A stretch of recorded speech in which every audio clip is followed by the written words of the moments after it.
Okay, let's unpack this. Have you ever felt like someone was watching you? I mean, not just casually glancing over, but truly seeing you.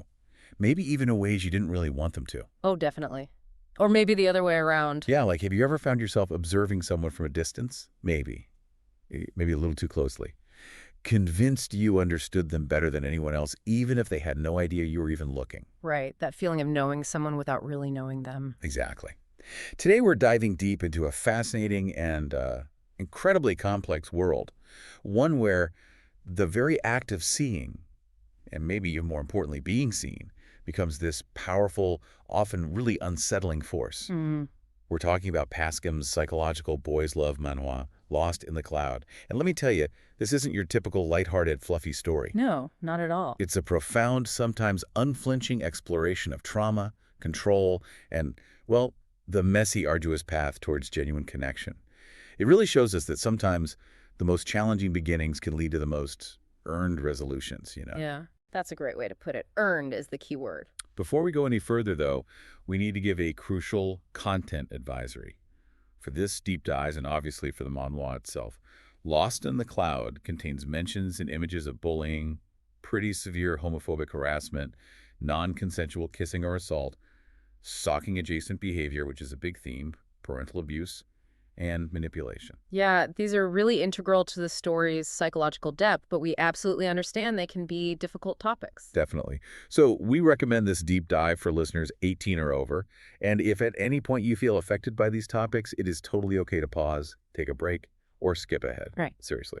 Absolutely. And we've also included resources at the end if you or someone you know needs support. Right. So with that said, what's our goal today? What are we trying to achieve with this deep dive? Okay, so our mission today is to truly pull back the many, many intricate layers of this story. We want to dissect its complex characters, its compelling plot beats, and importantly, the deep psychological underpinnings that make it so impactful. You've brought us your notes, the source material for this dive, and we're basically here to guide you through the intricate web Paskim weaves. We want to reveal the why behind the what, and give you that shortcut to truly understanding its lasting impact and why it stands out so distinctly in its genre. Absolutely. Because what Paskim masterfully reveals in Lost in the Cloud is that true love, well, it isn't found in some grand romantic gesture. No. It's found in the painstaking, sometimes really unglamorous work of, like, therapy, setting boundaries, repeated explicit consent. It transforms what might initially feel like a conventional boys' love romance into this surprisingly honest blueprint for genuine psychological repair. It's a narrative of structured repair, negotiated consent. Mm-hmm. Very structured. Yeah, it's incredibly frank and ultimately a hard-earned story. It Yeah. really stands out. So let's start with the absolute basics, just in case anyone listening might be new to this world. What exactly is Lost in the Cloud, and when did it, grace our screens, so to speak, in its different versions? Okay, so Lost in the Cloud is a boys' love, or BL manhwa. That's a Korean webcomic by the creator Paskim. The English version, which probably most of our listeners are familiar with, kicked off its digital run on March 17th, 2021. Okay, 2021. But its original Korean publication actually began a bit earlier, back on November 21st, 2020. Ah. Now, what's really significant for our deep dive today is that it just recently wrapped up. It concluded on January 25, 2025. Oh, wow, just finished. Yeah, so that gives us a full, complete story to analyze, which is great because it means we get to trace the entire arc of its profound psychological journey, see all the resolutions, all the transformations, right to the very end. That's incredibly helpful context, knowing it's a completed work. It means we really get to witness the full picture, right? This intricate psychological journey, every character arc resolved, every theme explored right to its conclusion. Mm-hmm. You're not left hanging, wondering how these intensely complex dynamics finally resolve themselves. And for a story so focused on personal growth and healing, that complete narrative is absolutely crucial. Totally agree. Okay, so with that foundation laid, let's immediately dive into the heart of the story, its characters. Let's meet our first lead, Skylar.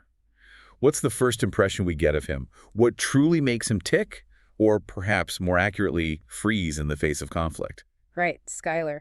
So he's initially introduced as this quiet, almost ethereal, kind of hyper-observant photography kid. Photography kid. Yeah. And his defining trait right from the very beginning is that he relocated after experiencing severe middle school bullying. And this wasn't just, typical schoolyard teasing. No, it was a deeply traumatic, orchestrated campaign. And it was led by his once best friend and first crush, a kid named Choi Min-woo. Oh, wow. That's brutal. Best friend and first crush. Exactly. So this early, profound trauma is really the core engine for so much of his later behavior. It fundamentally shapes how he perceives trust, intimacy, and honestly, how he interacts with the entire world around him. Okay, so that trauma is central. And what about that defining secret, the one that kicks off the entire story and really sets everything into motion? The secret. That's his clandestine hobby, you could call it. He secretly photographs an upperclassman, Sehong Chanil. The popular guy. Yeah, the popular nice guy. And he stores these intimate images in meticulously organized cloud folders. Cloud folders, hence the title. Precisely. And this act itself, it's really a sophisticated defense mechanism. It's a way for him to engage with desire and connection, but from a safe distance, right? Through the lens of his camera. Like a buffer. Exactly, a buffer. It lets him feel a sense of intimacy or connection without the terrifying vulnerability-exposing risk of actual direct interaction. His camera lens becomes not just a tool for art, but a literal and symbolic shield. It creates this illusion of closeness without the dangers he associates with real connection. Wow. And then this intensely personal secret is later uncovered by the other main character, Cirrus, which triggers the central conflict of the whole story. Okay, so Cirrus finds the photos. Got it. And how does this past trauma manifest in him? You mentioned PTSD. Yeah, from a clinical perspective, the text very strongly signals the presence of PTSD, post-traumatic stress disorder. We see really classic symptoms, things like panic attacks, that gripping fear that just overtakes him. Hypervigilance, which is that constant heightened state of alertness, like his internal alarm system is always blaring, even when there's no immediate danger. Always on edge. Always on edge. Clear avoidance behaviors, where he deliberately steers clear of people, places, situations that might trigger those painful memories. And intrusive memories, those sudden, unwanted flashbacks to his past trauma with Min-woo. Right. All of these are directly linked to Min-woo's public humiliation and the mobbing he orchestrated. So Skylar's core conflicts really revolve around this deep-seated shame, the desperate need for control often exerted through his gaze, his ability to observe without being observed, and this constant tug-of-war between his genuine desires for connection and his powerful instinct for self-protection. So the camera lens is literally his shield. It absolutely is, creating intimacy without having to expose himself to potential hurt. It's tragic, but also deeply understandable given what he went through. Okay, wow. Heavy stuff right from the start with Skylar. Yeah. Now, moving from him, let's pivot to Cirrus, Big Cirrus, who initially seems like his polar opposite, right? He sounds like a complete contrast on the surface, but I suspect there's a lot more complexity churning underneath that. Absolutely. You've hit the nail on the head there. Cirrus presents this meticulously crafted golden boy surface. He's charming, popular, seems perfect to the outside world. But beneath that, the sources call it a knife-edge interior. Knife-edge interior. Yeah. And he's the one who discovers Skylar's secret cloud folders. And rather than, say, report him or ignore it, he initially used it to play this chilling cat-and-mouse blackmail game. Blackmail. Okay. Yeah. This immediately establishes him as this figure of immense control and manipulation, expertly wielding power over Skylar's deepest vulnerability. It's a really unsettling introduction to his character. But his pristine outward appearance seems to mask a home life that's far from golden, correct? Yeah. That's usually where this comes from. Precisely. His home environment is depicted as a veritable pressure cooker. It's this toxic cocktail of neglect and emotional abuse from his father, Mr. Baek, Neglect and abuse. and constant psychological warfare with his stepmother, Jisoo. They're constantly sparring for dominance, each trying to gain an upper hand in this profoundly dysfunctional family dynamic. Wow. Meanwhile, Mr. Baek just doles out attention mainly as punishment or as a tool for further manipulation. This constant draining conflict within his family system is absolutely crucial to understanding his intimacy style. It has to be. Yeah. He performs this friendly, approachable persona at school, but his actions, especially towards Skylar, reveal deep possessiveness, strategic manipulation, and this escalating, almost obsessive attachment. He's learned through painful experience that control is the only way to feel secure and maintain relationships, however warped they might be. Control equals security for him. In his world, yes. And later in the story, And subtly hinted at through some creator notes, there are suggestions of underlying personality structure issues. Things like intense control, extreme jealousy, and splitting, which is seeing people in stark black and white terms, either all good or all bad, no room for nuance. That black and white thinking. Exactly. However, the manhwa is remarkably careful not to just reduce him to a simple, easily diagnosable villain. What's truly fascinating here is how his tenderness toward his old dog, Cotton Candy. Oh, he has a dog. Yeah, we see these brief, poignant moments. And that, along with his eventual hard-won capacity for repair and genuine empathy, significantly complicates his character. These glimpses show us glimmers of genuine care and a softer side beneath all the layers of manipulation and control. It reminds us that even deeply flawed characters are multifaceted. Right. He's not just a diagnosis. Mhm. There's a person under there, shaped by terrible circumstances. Yeah, right. Okay, then there's Sung Chan-il. He's the unwitting subject of Skylar's photographic fixation and also Cirrus's longtime friend. He really sounds like a key figure, almost a moral compass in the story's complex ethical landscape. He absolutely is. Chanel is consistently portrayed as outgoing, popular, and fundamentally decent. Just a good guy. The good guy. Yeah. And for Skylar, he represents this safe crush, right? An almost ideal projection of desire that, because of its distance and lack of direct threat, feels manageable and less risky than actual connection. But critically, Chanel functions as the story's moral weather vane. Moral weather vane. I like that. His reactions to the unfolding drama, his genuine kindness, his confusion, his eventual disillusionment, they help the reader gauge the ethical shifts within the narrative and understand the true nature of Skylar's and Cirrus's actions. He's kind of the innocent party caught in the crossfire, whose inherent goodness highlights and contrasts with the darker, more manipulative elements around him. So his reactions ground us, ethically speaking. Very much so. And as the story progresses and he begins to learn more about Cirrus's incredibly difficult home life, he starts to reevaluate their long-standing friendship. He pushes Cirrus to confront his actions and the profound impact they've had. That's important, holding him accountable. Exactly. And similarly with Skylar, his initial wariness and understandably mild discomfort about the photo situation eventually give way to warmth and understanding once Skylar's walls begin to come down. This makes Chanel a powerful catalyst for healing and understanding, not just between Skylar and Cirrus, but for their individual journeys too. He represents this stable, healthy connection that both Skylar and Cirrus eventually aspire to and learn from. A model for healthier relating, maybe? Sort of, yeah. Okay, and then we have to talk about Choi Min-woo, Skylar's childhood best friend and first love. He's truly the origin point for so much of Skylar's pain and trauma. Can you walk us through his pivotal role in this story? He sounds crucial, but maybe not present for a lot of it. He's incredibly crucial, even when not physically present. Min-woo is, as the source material quite starkly calls him, the series' original trauma engine. Trauma engine, wow. Yeah. The defining incident that sets everything in motion in their past is Skylar stealing a kiss from Min-woo while Min-woo was apparently asleep. Okay, a non-consensual act from Skylar there too. Yes, that's important context. But Min-woo's retaliation is swift, brutal, and incredibly cruel. He arranges a blindfolded, non-consensual kiss for Skylar by another student, Oh my God. then weaponizes homophobia and malicious rumors to orchestrate this campaign of beatings and ostracism against Skylar.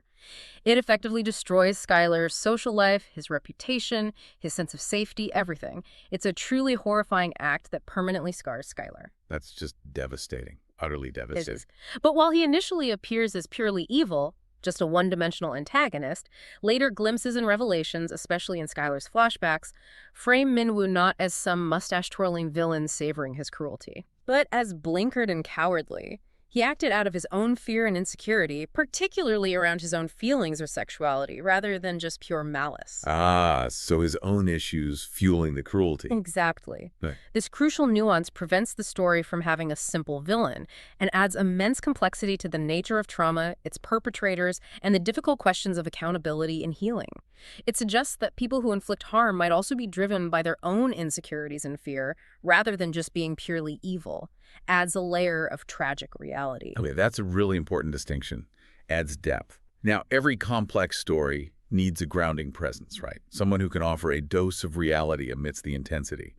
It seems Yang Rian fills that vital role. What's her significance? Reen is great. She's Cirrus's old friend, and she acts as this crucial stabilizing presence. And at times, even a knowing co-conspirator-like, she gets bribed to help Chanel's love life, which often ends up inadvertently helping Skylar too. She functions as the text's pressure release valve, offering this worldly, often quite sardonic commentary and much-needed emotional triage amidst all the psychological intensity. She has this pragmatic wisdom that often just cuts through the high-stakes drama. The voice of reason, maybe? Sort of. She is the character who isn't afraid to call the others out on their nonsense. She offers practical advice and emotional support when needed, often cutting through the intense psychological drama with a refreshing dose of reality. Like the unofficial therapist on the sideline. Exactly. She provides these crucial moments of levity and intervention, reminding the main characters and us as readers of the outside world and more conventional social dynamics. Offers a much-needed perspective check. Everyone needs a Ryan. Okay. Okay, finally, before we move to the plot, we need to properly acknowledge the parental figures who profoundly shaped Cirrus. You touched on it, but it sounds like a deeply dysfunctional dynamic that explains so much about him. Indeed, it's absolutely central to understanding Cirrus. The Bake household is depicted as a system utterly built on control, neglect, and psychological humiliation. Just awful. Yeah. Cirrus and Jisoo, his stepmother, are constantly sparring for dominance, locked in this never-ending battle to gain an upper hand within a profoundly toxic family dynamic. Meanwhile, Mr. Bake, the father, just doles out attention mainly as punishment or as a tool for further manipulation. It creates this environment totally devoid of genuine warmth or unconditional love. So love is conditional and attention is negative. Pretty much. This household is quite literally the crucible for Cirrus's troubled intimacy style. It directly explains his maladaptive attachment patterns and his deeply ingrained controlling behaviors. It really gives you the why, doesn't it? Exactly. This specific family system is crucial because it provides the why behind Cirrus's often destructive and possessive actions. It highlights that his behaviors aren't random or simply malicious.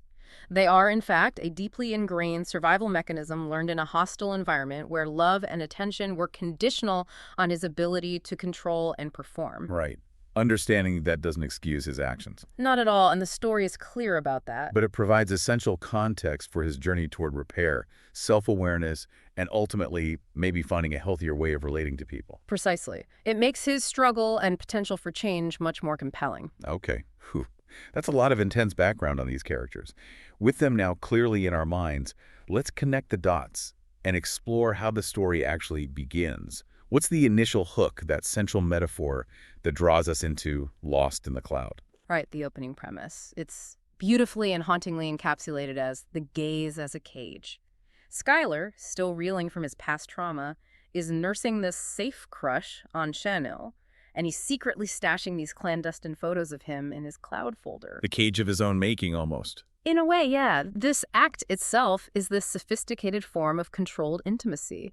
It's a way to desire and connect without exposing himself to the perceived risks of a real, vulnerable relationship. His camera allows him to mediate his feelings and the world around him, creating that buffer zone. And then the cage is sprung. Yeah. His carefully constructed world gets invaded. Exactly. One day, those folders are mysteriously emptied, gone, and then an anonymous message confirms someone has them. Chilling. Yeah. And that someone is Cirrus, Channel's friend. And he begins to systematically toy with Skylar, dangling the trove of photos and pushing him into increasingly morally gray and uncomfortable situations. He's leveraging Skylar's deepest secret for his own enigmatic ends. So the power dynamic shifts instantly. Instantly.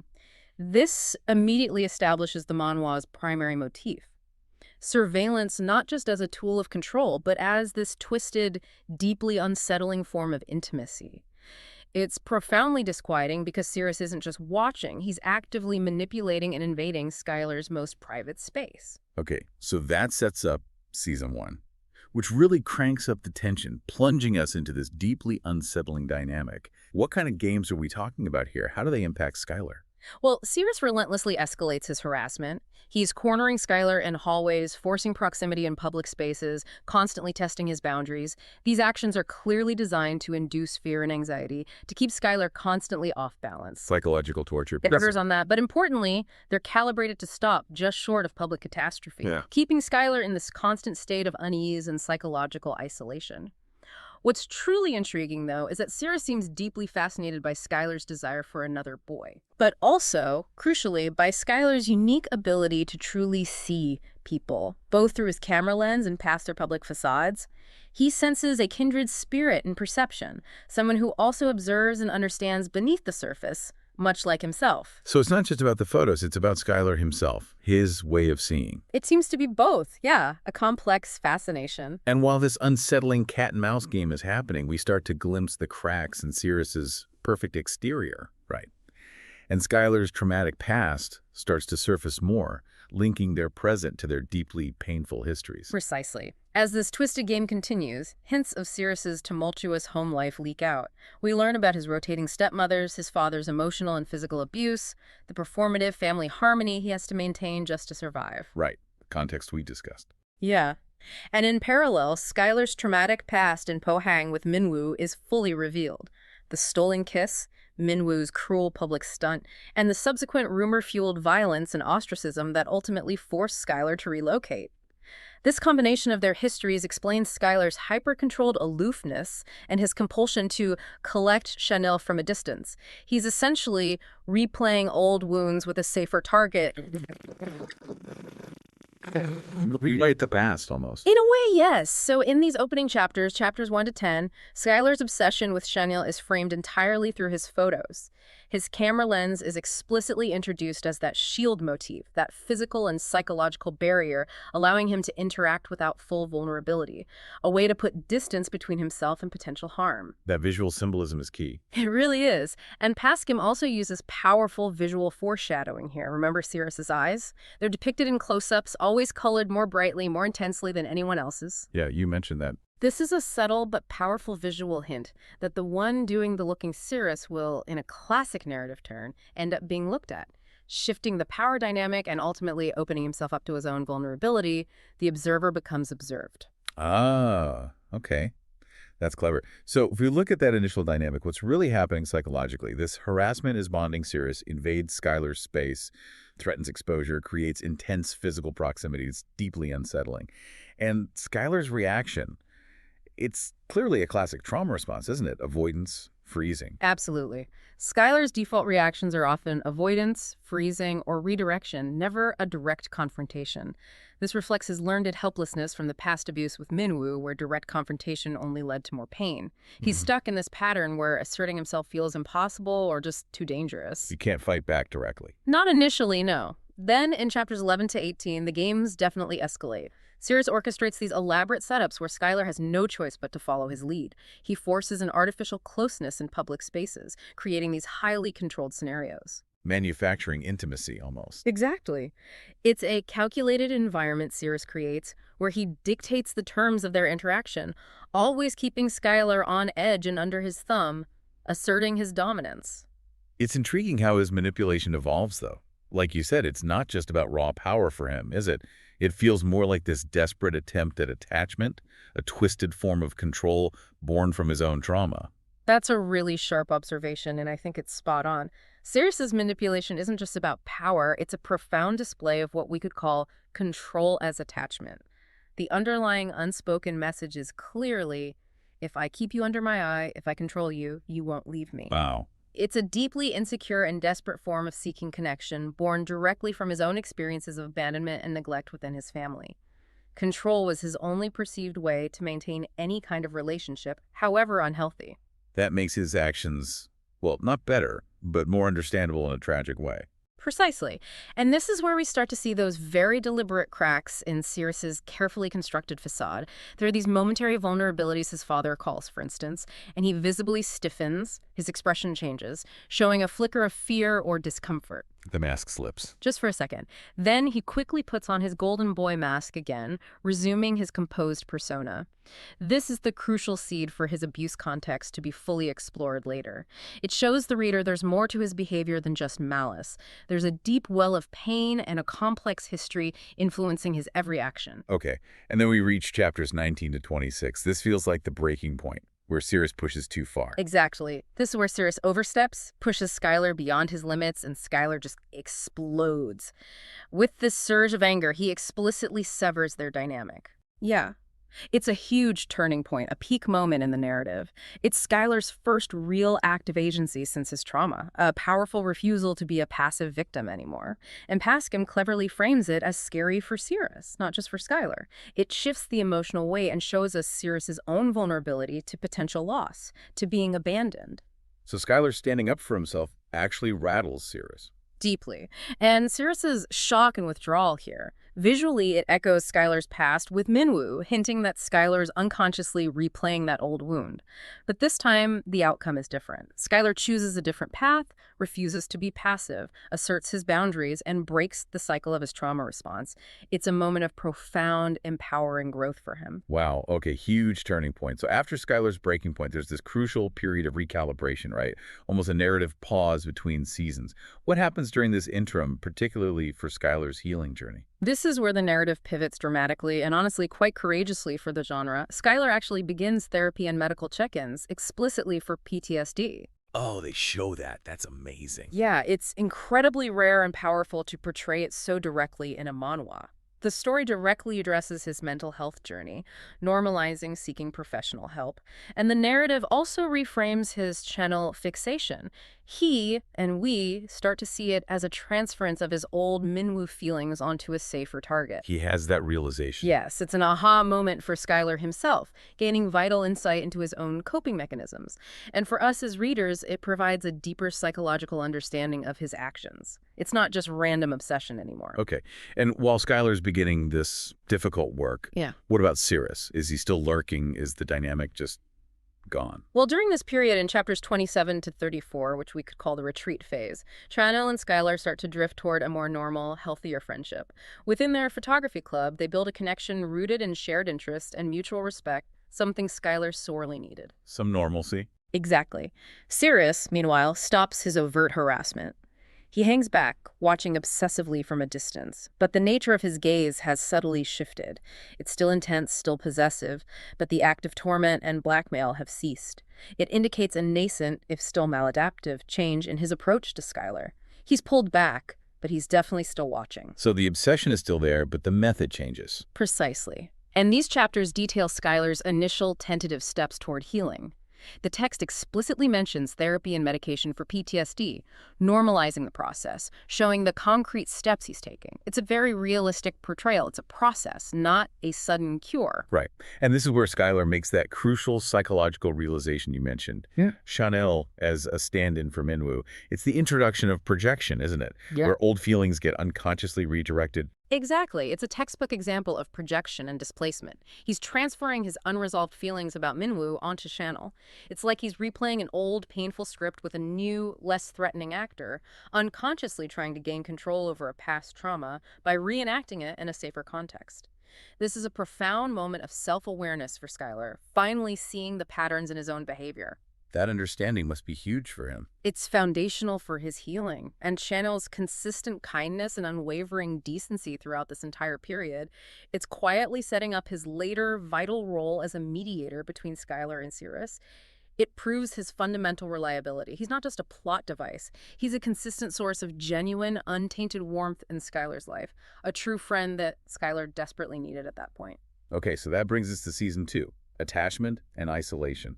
This seems to be about Cirrus's internal struggle for change and Skylar's brave, tentative steps toward rebuilding trust, maybe even with Cirrus. How does Cirrus approach Skylar now that the old blackmail dynamic has ended? Right. Cirrus begins to recognize he needs Skylar's gaze, but not just as a victim he controls. He needs to be truly seen and understood by Skylar, past his golden boy facade and his manipulative defenses. He wants genuine seeing, not just observation. Exactly. So he starts working, often awkwardly and imperfectly, toward genuine proximity and connection rather than relying on leverage or blackmail. However, his deep-seated jealousy toward Chanel spikes quite intensely here. The jealousy comes out. Oh, yeah. Which is a significant indicator of his deeper feelings and persistent insecurity. It shows he still struggles with possessiveness, but the drive behind it is shifting from pure control to a more insecure, yearning desire for exclusive connection. He wants Skylar for himself. Okay. And his family life, that crucible of his dysfunction, continues to be a battleground. That's still fueling his internal struggles. Absolutely. It doesn't just go away. His family battles actually intensify dramatically in Season 2. Public and private humiliations from Jisoo, intermittent psychological and even physical violence from Mr. Baek. It underscores that his internal struggles are constantly fueled by his toxic environment. It makes his attempts at personal change even more challenging and fraught with difficulty. God, it's relentless for him at home. It really is. And reason becomes even more crucial here. She steps up as the unofficial caseworker, alternately scolding Cirrus for his destructive behavior and rescuing him from his own self-destructive patterns. She provides external accountability and much-needed support, often being the only person he can truly confide in. So bringing these threads together. While Cirrus is grappling with these intense internal battles, Skylar begins to take brave steps of his own. He starts experimenting with trust, allowing Cirrus to see his real vulnerabilities. But crucially, he starts imposing clear, non-negotiable rules, right? Yes, this is huge for Skylar. Like no public exposure, clarity around consent, honesty about motives. That's a new level of agency and boundary setting that must be incredibly empowering for him. And how does Cirrus react to these new terms? Does he respect them? It is incredibly empowering for Skylar. And Cirrus, in turn, oscillates dramatically. Sometimes he's tender, genuinely trying to connect on Skylar's terms. Other times he reverts to old, ingrained control patterns. It shows us that growth isn't linear, right? It's a messy, 2 steps forward, 1 step back process. Totally realistic. Yeah, this back and forth makes their journey incredibly realistic and impactful. So in chapters 35 to 44, the jealousy arc, Cirrus stops harassing Skylar overtly, but instead he circles obsessively. The hovering returns. Yeah. It's a change in tactic, not in intensity. His jealousy toward Chanel becomes palpable, this visceral reaction to anyone else getting close to Skylar.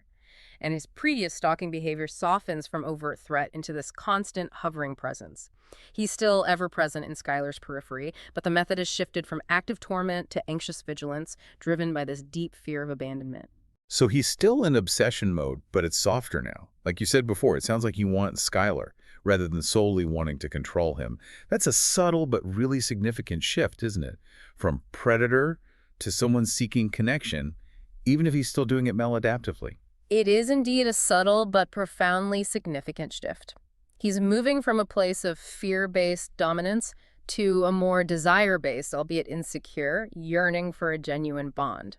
This is where we really see the beginning of his capacity for change, even if it's buried under layers of dysfunction. Right. And there's a powerful visual during this period. Cirrus with his old dog, Cotton Candy. The dog again. Yeah. This simple interaction, filled with genuine affection and uncalculated tenderness, serves as crucial foreshadowing.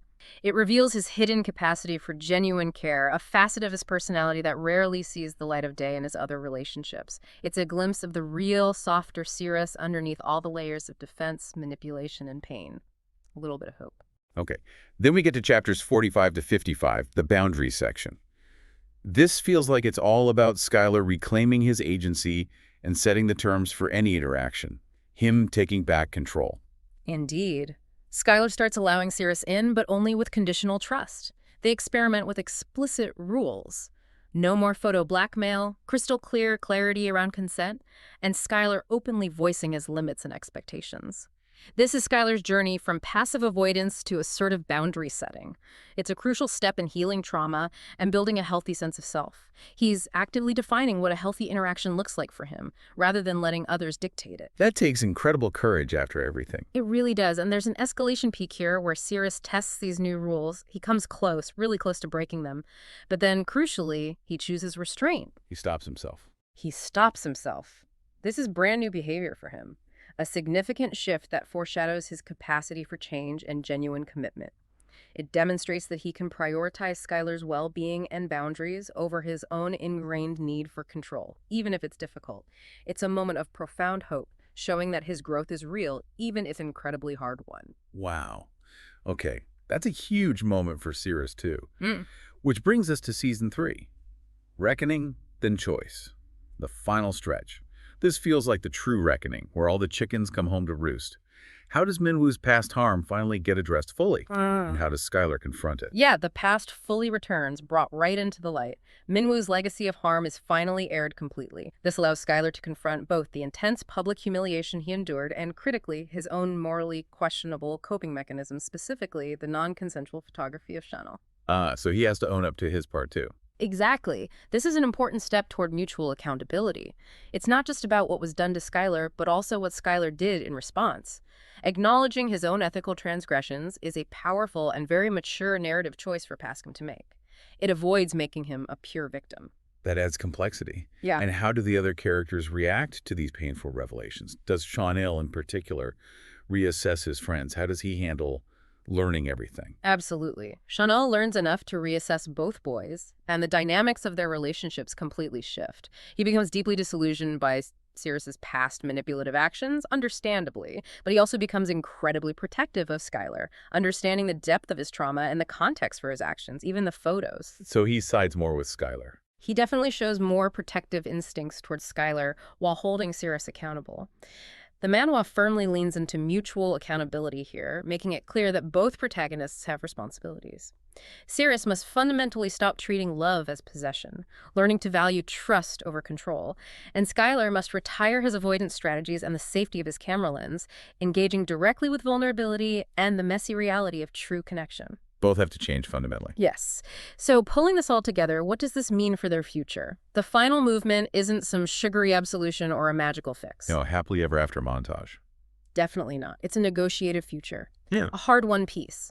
Skylar and Cirrus commit to each other, but with explicit, hard-won boundaries around consent and privacy based on clear, open communication. By the present timeline of the ending, they are a couple living together. Fragile, yes, because healing is ongoing and their past is intense. Sure. But undeniably real and earned through immense effort, painful honesty, and mutual commitment to growth. Okay, so focusing on those final chapters, chapters 56 to 68, the Minwoo Reckoning, this is where Skylar really processes it all. Yes, the full extent of Skylar's past is revealed here. Minwoo's cruel retaliation, the public humiliation, the intense bullying he endured. It's let bare for the reader and, most importantly, for Skylar to fully process and articulate, bringing it out of the shadows of his fragmented memory into a coherent narrative. This is such a classic trauma processing moment, isn't it? Skylar verbalizes his trauma, confesses his pain, and in doing so, he begins to convert those raw, intrusive flashbacks into a coherent narrative memory. Naming the wound, articulating the experience, that first crucial step toward healing, and integrating the past without letting it dominate the present. It's absolutely vital. And then chapters 69 to 78 focus heavily on accountability, both leads admitting their wrongs. It's this profound moment of shared vulnerability and responsibility. Skylar courageously admits his ethically questionable act, the non-consensual photos of Chanel acknowledging the harm he inflicted despite his own pain. Makes guts. It does. And Cirrus, in turn, must admit his wrongs. The blackmail, the harassment, the deeply possessive nature of his initial approach, this mutual confession is absolutely foundational to their repair. Both putting their cards on the table. Wholly. And there's that powerful visual motif employed here again, repeated images of broken phones or cameras. The broken tech. Yeah. It symbolically represents the gaze weapon is dismantled. The tools of surveillance and control are literally broken or put aside, signifying this crucial shift away from their problematic use of seeing each other and the world, moving towards a more respectful, consensual, and genuinely reciprocal gaze. Dismantling the weapons they used on each other. Okay, so the final chapters, 79 to the end, are about them choosing each other, but under very specific, carefully negotiated terms. It sounds like a truly mature and hard-earned resolution, far from a fairy tale ending. Yes, exactly. Both leads consciously choose each other under what can only be described as a consent contract. Skylar's rules are explicit. No more secrecy, absolute respect for privacy, and mutual care that genuinely prioritizes each other's well-being. This isn't just a romantic gesture, it's a foundation built on hard-won boundaries and honest, ongoing communication. A relationship built on rules, almost. But necessary rules. Necessary, earned rules. And Cirrus accepts these conditions. He chooses to love without ownership, which is a monumental shift for his character. It demonstrates true, profound growth from his earlier possessive tendencies. He's choosing earned security and trust over maladaptive control and manipulation, a testament to his painful but ultimately transformative journey. Wow, that is huge for him. This is the trust resolution that replaces obsession, then. It's the journey from needing to control to choosing to care, built on mutual respect and explicit boundaries. It's a powerful statement about what healthy attachment can look like, even after such a tumultuous and painful beginning. Shows that true connection requires constant conscious effort and accountability from both sides. Perfectly put. And the visual language, again, subtly signals this transformation. Remember Cirrus's bright, intense eyes, once a sign of a predator's controlling gaze? Yeah. They're now drawn soft, signaling mutual looking, a reciprocal gaze rather than surveillance or observation. It's a beautiful visual summary of their growth, and the profound shift in their relationship dynamic. The eyes soften. I love that. Mm. And the story ends with them living together. Fragile, like you said, but openly connected, facing the future. It's not a fairy tale, but a hard-earned reality, which makes it all the more impactful and resonant. Exactly. It feels real. Okay, let's look at that very last chapter. Yeah. It isn't just a simple wrap-up. It's described as a visual and emotional denouement, a quiet epilogue to their intense relational arc. What powerful symbolism does Paskim employ here to convey their hard-won peace? Two key symbols stand out prominently. Glasses removed and shoes worn. Glasses removed and shoes worn. Yeah. The glasses removed visually symbolizes Skylar dropping his avoidance and his literal filters, right? Truly choosing to see and be seen by Cirrus without his protective lens. It's about direct, unfiltered perception and a courageous willingness to be vulnerable, to expose his true self. Taking off the armor. Exactly. And the shoes worn is equally profound. It's a literal stepping into Cirrus's love, a physical act of acceptance and commitment.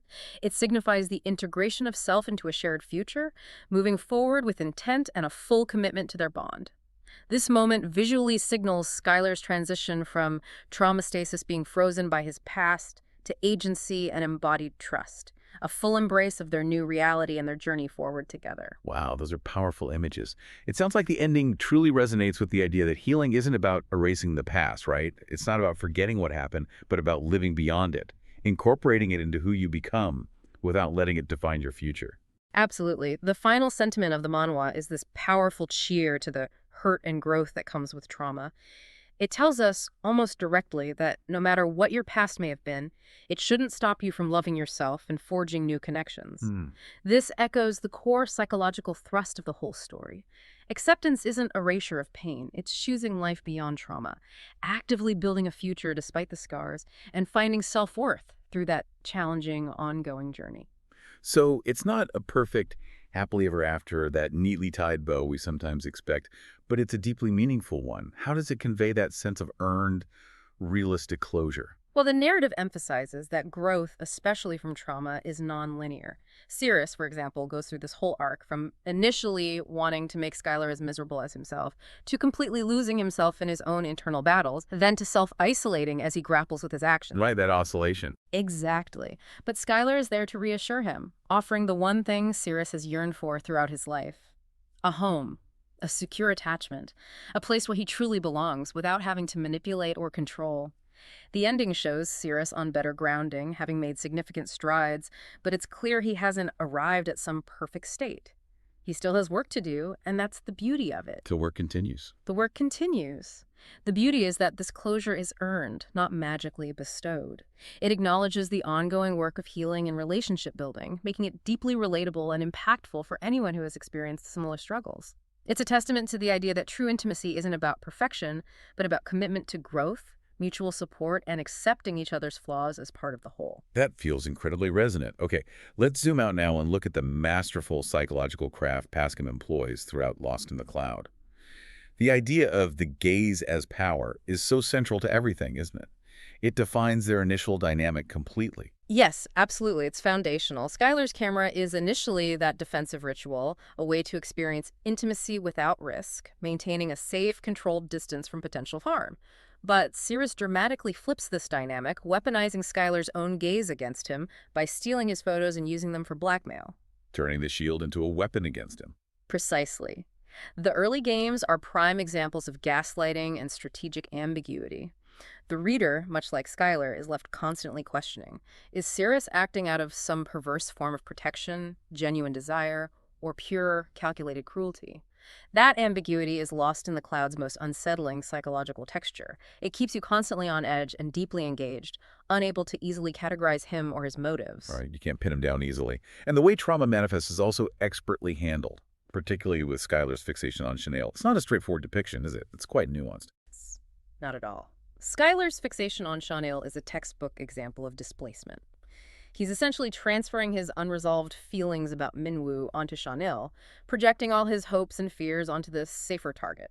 It's almost like his brain is trying to refight an old battle on a new, less threatening battlefield. Makes sense. And alongside that, the text doesn't shy away from showing classic PTSD markers like avoidance, where he actively steers clear of situations that might trigger his past pain and hyperarousal, that constant exaggerated state of alertness, like his nervous system is always on high alert for danger. But importantly, it also delves into Skylar's own complicity. His boundary violations towards Shawnil through the non-consensual photography are clearly shown as wrong. It acknowledges that victims can also, in their own coping, cause harm to others. That mutual accountability again. Exactly. Crucially, the manhwa refuses a simple victim-perpetrator binary. Both leads are depicted as deeply flawed, both make ethically dubious choices, and both cause and experience profound pain. This complexity adds immense depth and realism to their characters and their difficult journey. It forces the reader to empathize and seek understanding, rather than just pass quick judgment. Yeah, it moves beyond simple labels. Cirrus's background is such a critical lens through which to understand his often destructive actions.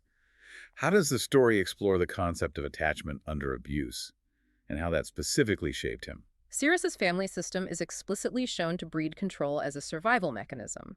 In that environment of neglect, emotional abuse, and constant psychological warfare, control became his primary tool for self-preservation and for gaining any semblance of security or attention. His entire arc is basically a laboratory of maladaptive attachment patterns shifting toward earned security. A laboratory, that's an interesting way to put it. He learns, painfully, to replace ownership with genuine care and secrecy with disclosure. He never becomes saintly, that would be unrealistic and would undermine the story's realism, but he becomes specific, accountable, and ultimately capable of more secure and healthy attachment. A truly remarkable transformation, given where he started. Absolutely. And this theme of masks and true selves, Yeah. it's also brilliantly executed throughout the story, particularly with Cirrus, but also with Skylar, right? The difference between public and private. Indeed. The stark contrast between the school idol Cirrus and the true, deeply wounded Cirrus, or to a stoic, aloof Skylar and his flooded, vulnerable interior world, it's constantly highlighted. The manhwa repeatedly stages scenes where public theatrics like kisses used purely to humiliate a stepmother and assert dominance collide with profound private tenderness, such as Skylar comforting a vulnerable Cirrus in a moment of genuine connection. The visual language, particularly Cirrus's expressive eyes, is used as this powerful emotional meter throughout the series, reflecting his shifting inner state and true intentions. It gives us deep insight into his hidden struggles and allows us to see past his many masks. The eyes tell the story. Very much so. Finally, the core question of the story seems to boil down to the ethics of seeing. Who gets to look and who consents to be seen? It feels like the entire narrative builds to answering that fundamental question. Exactly. This is truly the moral heart of the story. The narrative's moral center is negotiated consent, and it's something Paskim explores with incredible nuance. The ending, with its explicit, we choose each other with rules, or what we call that consent contract, is the ultimate ethical correction to the opening's secret pictures and coercion. It's a powerful statement about mutual respect and agency in relationships. It emphasizes that true connection can only flourish when boundaries are clear, communicated, and consent is ongoing and freely given, not assumed or coerced. A really powerful message about relationships in general.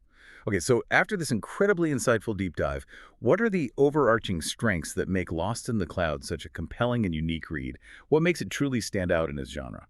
Well, first off, its expressive color and lighting are phenomenal. They add so much emotional weight and amplify the psychological intensity. Think about those moments where Skylar's panic attacks are depicted, with the colors almost blurring into this frantic wash, visually mirroring his internal chaos. Or how Cirrus's golden boy facade is often bathed in bright, almost artificial light, contrasting sharply with the harsh, stark shadows of his home life. The visuals are key. Absolutely. Then, the carefully layered backstories for all characters provide incredible depth, making their often difficult actions understandable, even if not always excusable. The credible slow burn from initial enmity and obsession to fragile, hard-won intimacy is truly earned. It feels authentic and deeply impactful. It doesn't feel rushed. Not at all. And crucially, its unflinching treatment of difficult subjects like bullying, homophobic harassment, and parental abuse sets it apart. It refuses to shy away from the darker aspects of human experience or offer easy answers. It tackles the hard stuff head on. It does. However, for all its strengths, it's certainly not for everyone, is it? What should potential readers be aware of before diving in themselves? Maybe to see if it's the right fit for them. You're absolutely right. As we noted earlier, the early harassment games, with their psychological manipulation and non-consensual elements, they will undoubtedly be too much for some readers, and that's completely understandable. Yeah, definitely a trigger warning needed there. For sure. Readers looking for fluffy, lighthearted school BL will likely bounce off this series very quickly. It delves into much darker and more complex psychological territory. It demands a reader willing to engage with its challenging themes and uncomfortable dynamics to sit with that discomfort. But if you are up for that engagement, Then the payoff in terms of psychological insight and emotional realism is immense. It's a rewarding read if you're prepared for the intensity. okay, that's a fair assessment. So, maybe a final thought to leave our listeners with, connecting this back to the real world. Yeah, if we connect this to the bigger picture, Lost in the Cloud really asks us to consider a profoundly relevant question for our times. In an age of constant surveillance, both digital and social, how do we truly differentiate between observation, intrusion, and genuine seeing? Good question. And how do we build relationships where being seen actually means safety, acceptance, and mutual respect, not just exposure or vulnerability to further harm? It's a powerful meditation on consent and connection in an increasingly interconnected and often surveilled world. Wow, that's definitely something to chew on. This deep dive into Lost in the Cloud has been a truly intense and illuminating journey through some complex psychological landscapes. We really hope you found these insights as compelling and thought-provoking as we have as we explored your sources. Yeah, it was fascinating to revisit. If you enjoyed this, please consider subscribing, liking, and maybe leaving your opinion in the comment section. We always love hearing your thoughts and expanding the conversation. Also, make sure to check out our other deep dives. Please do. And a final, very important reminder, if you or someone you know is struggling with suicidal thoughts, please know you are not alone and help is available. You can find international helplines at findahelpline.com, or please check local hotlines in your country. Your well-being is important. Please reach out. Please do. Help is there. Thank you so much for joining us on this deep dive. Until next time, keep digging, keep questioning, and keep learning.